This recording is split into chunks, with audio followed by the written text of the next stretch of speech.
বড় বাসাইল গেছিলাম, এখন তুলছি ছোট বাসাইল। দুইজনেই আছি সাথে।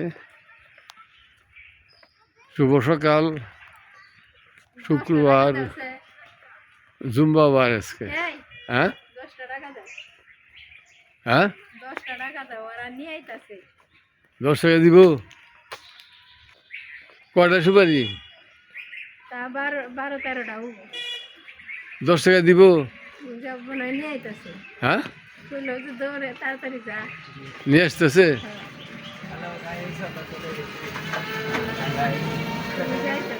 হ্যাঁ আইসুক। কে গো লাঠি হাতে নিছো কে? লাঠি বড় করে আসনি। কি হইছে? মাথা হাত চলছে না। ও ভালো হইছে আন্টি।